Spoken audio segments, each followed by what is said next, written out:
The tools and materials for today.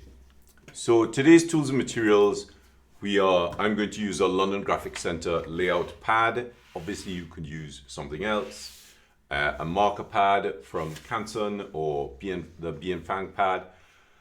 I always have my letters in groups, which is from the manual on page 88. And I have this sheet, which you can find on the inside of the manual. Is it here? Yes. So in a slightly different format. These sheets will become available soon enough in their portrait form.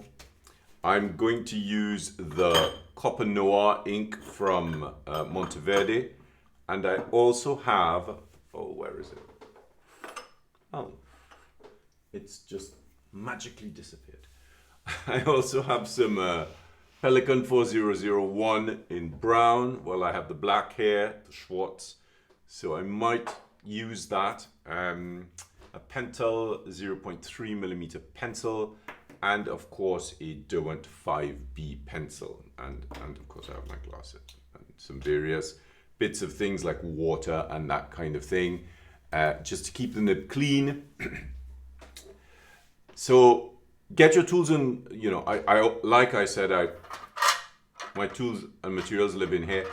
And something else that I wanted to sort of point out to you concerning your tools and materials. So I also have this. So this for me is the layout of my daily practice. I've decided to swap the tools and materials around with the discussion, as I felt the discussion would be better as part of the writing practice itself, because it's an examination of that. The reason why I want to talk about this is you might find, so I did this because I needed the daily practice sessions to have a certain order to them, because of course I then have to have them consolidate. I then have to go in and then put some information as to what was in that particular video, then set the class up on the site and then move them over to that site. So having some kind of consistent order was very helpful, as it was, a sort of class. This has really affected the way that I practice, because it's given me a lot of structure to the practice. So this evolved out of the fact that I needed the daily practice class session, to have some kind of specific and structured order to it. And what's come out of it is that this order has helped to focus the practice a little bit more.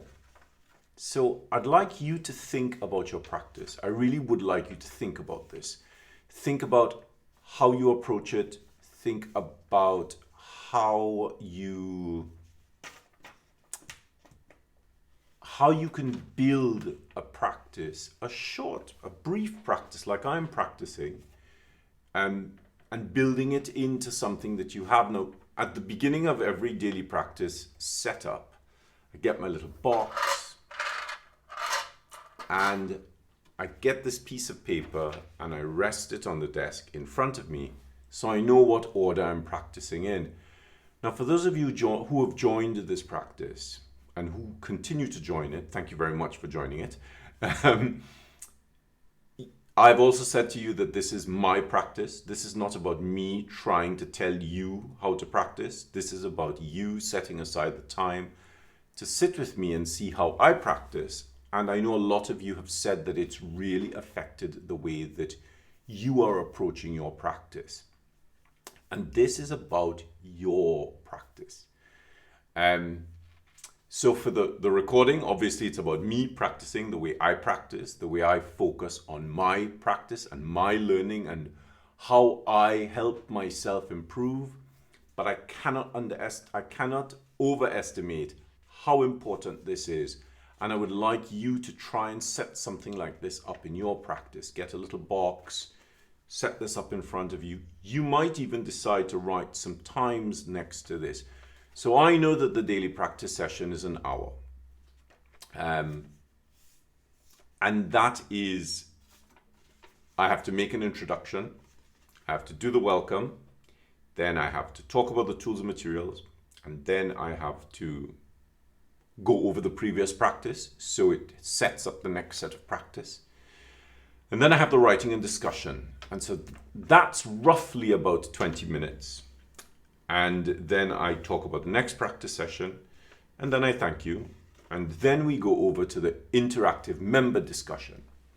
And I try to keep all of this within an hour. So the writing itself really takes about 20 minutes.